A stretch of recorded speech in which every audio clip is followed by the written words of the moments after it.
Bismillahirrahmanirrahim. Assalamualaikum warahmatullahi wabarakatuh. My name is Muhammad Fahmi and I'm from the English Language Education Department. And in this opportunity, I will fill my assignment for final test of language assessment course. So I will make this video for presenting the ideational meaning, logical meaning, interpersonal meaning, textual meaning, and Bloom's taxonomy, CEFR framework, and the question of C1 and C2. Okay, for the first, I will discuss about ideational meaning. Ideational meaning itu merupakan suatu memahami berbagai gagasan atau informasi yang umum maupun yang rinci dalam bacaan. Contohnya, yaitu ketika kita membaca buku sejarah, buku biologi, buku fisika, dan lain-lain, itu kita sedang menggunakan ideational meaning. Dan yang kedua ada yang namanya logical meaning. Logical meaning ini adalah memahami hubungan logis. Misalnya, sebab dan akibat, lalu ada juga gagasan dan contohnya, gagasan dan informasi tambahannya, dan ada juga gagasan dan informasi penunjangnya. Lalu yang selanjutnya ada yang namanya interpersonal meaning. Interpersonal meaning ini adalah memahami generic structure dan unsur-unsurnya dalam sebuah teks. Misalnya, orientation, complication, resolution, reorientation, dan sebagainya. Lalu yang terakhir ada yang namanya textual meaning. Textual meaning sendiri adalah memahami seperti conjunction, reference, connectors, dan lain-lain. Dan yang selanjutnya saya akan menjelaskan tentang Bloom taxonomy. Bloom taxonomy sendiri adalah sebuah struktur bertingkat yang menjelaskan kemampuan seseorang dari yang paling rendah hingga yang paling tinggi dalam pemahaman. Jadi dalam struktur Bloom taxonomy tersebut ada yang namanya remember, understand, apply, analyze, evaluate, and create. Di struktur yang paling rendah itu ada yang namanya remember. Remember ini termasuk mencangkup recognizing and recalling facts. Dan yang selanjutnya ada understand. Understand ini mencangkup understanding what the fact mean. Dan yang selanjutnya ada apply.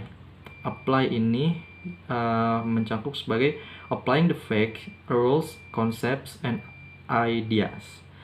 Lalu selanjutnya ada analyze. Analyze ini mencangkup breaking down information into component parts. Dan yang selanjutnya ada evaluate. Evaluate ini judging the value of information or ideas. Dan yang selanjutnya ada create. Create ini merupakan combining parts to make a new whole. Lalu yang selanjutnya saya akan menjelaskan tentang CEFR. Jadi CEFR sendiri adalah Common European Framework of Reference for Language, atau yang disingkat dengan CEFR atau CEFR. Adalah standar yang diakui secara internasional untuk menggambarkan kecakapan berbahasa. Jadi ini adalah sebuah standar yang diakui di internasional untuk mengukur atau menilai kecakapan berbahasa. Lalu EFR juga diakui secara luas di seluruh Eropa dan semakin umum di seluruh dunia. Lalu saat ini EF dan SET merupakan satu-satunya tes bahasa Inggris standar yang mengukur semua tingkat kecakapan secara akurat, mulai dari tingkat pemula hingga yang paling tinggi atau tingkat cakap, yang sesuai dengan CEFR. Tes bahasa Inggris standar lainnya dapat menilai beberapa tingkat kecakapan, namun bukan skala CEFR. Lalu di sini saya akan menampilkan CEFR framework atau tingkatan dalam CEFR. Jadi CEFR ini menetapkan 6 level penguasaan bahasa asing. Yang pertama ada A1, A2, B1, B2, C1, and C2. A1 ini adalah beginner. Beginner ini EF setnya atau skalanya dari 1 sampai 30. Dan ada yang kedua yaitu A2. A2 ini elementary. Elementary ini dari 30 sampai 40. Dan yang selanjutnya ada B1. B1 atau intermediate. Intermediate ini skalanya dari 41 sampai 50. Dan yang selanjutnya ada B2 atau upper intermediate. Upper intermediate ini skalanya dari 51 sampai 60. Dan selanjutnya ada C1 atau advanced. Advanced ini skalanya dari 61 sampai 70. Dan yang terakhir atau yang paling cakap, yang paling tinggi itu ada yang namanya C2 atau proficient. Proficient ini skalanya dari 71 sampai 100. Jadi itu adalah framework dari CEFR. Lalu yang selanjutnya saya akan membuat sebuah contoh soal dari C1 atau remembering dan C2 yaitu understanding. Jadi saya akan membuat soal dari teks Springhouse Property Reference di Y8745 Lower Dicker, Sussex. Jadi saya akan membuat pertanyaan dari teks tersebut yang berasal dari C1 atau remembering dan C2 understanding. Remembering sendiri apa sih? Dalam remembering itu ada yang namanya recognizing, listing, describing, identifying, retrieving, naming, locating, and finding. Jadi saya akan mencoba membuat soal dari remembering tersebut dari teks Springhouse Property Reference. Oke, jadi karena ini remembering, saya akan membuat soal. Yang pertama yaitu where is the Springhouse located? A. In the country, B. In the city, C. In the garden, and D.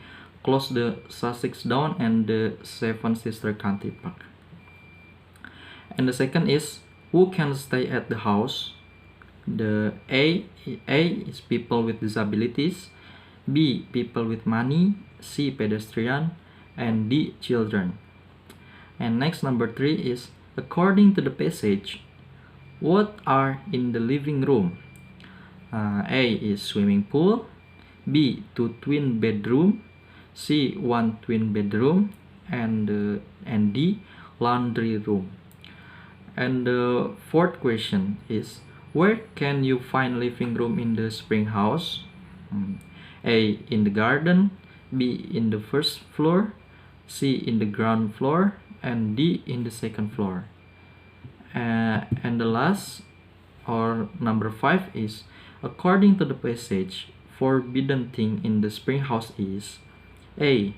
no speaking, B. no singing, C. no sleeping, and D is no smoking. Jadi itu adalah beberapa pertanyaan yang dibuat dari C1 atau remembering. Lalu yang selanjutnya saya akan membuat pertanyaan dari C2 atau understanding. Understanding ini meliputi yang pertama interpreting, yang kedua classifying, yang ketiga summarizing, yang keempat inferring, yang kelima paraphrasing, yang keenam comparing, dan yang ketujuh yaitu explaining. Jadi saya akan mencoba membuat contoh dari understanding itu sendiri. Yang pertama, number 1 is in Springhouse, what furniture style it use? A. modern style, B. monochrome style, C. traditional style, and D is futuristic style. And the second, or number 2, is from the text, we can arrange the facility in the ground floor. A. kitchen, laundry room, and shower room, B. bedroom, twin bedroom, and kitchen, C. swimming pool, bedroom, and laundry room, and D. laundry room, twin bedroom, and toilet. And number 3 is what does the first paragraph mainly discuss about? A. it discusses about the floor facility of Springhouse, B. it discusses about the rules of Springhouse, C. it discusses about the benefit of Springhouse, and D. it discusses about the advantages of Springhouse. And number 4 is what does the sentence no smoking in the last paragraph mean? A is forbidden smoking in the Springhouse, C. Excuse to smoking in the spring house. C. Obligation to smoking in the spring house. And D is there is no smoke in the spring house. And for the last number, or the number 5, is which part of spring house who provides the kitchen? Which part of spring house who provides the kitchen? A. First floor. B. Second floor. C. Backyard. And D or last is ground floor. Okay, I think enough for my presentation or my discussion. And the last, wassalamualaikum warahmatullahi wabarakatuh.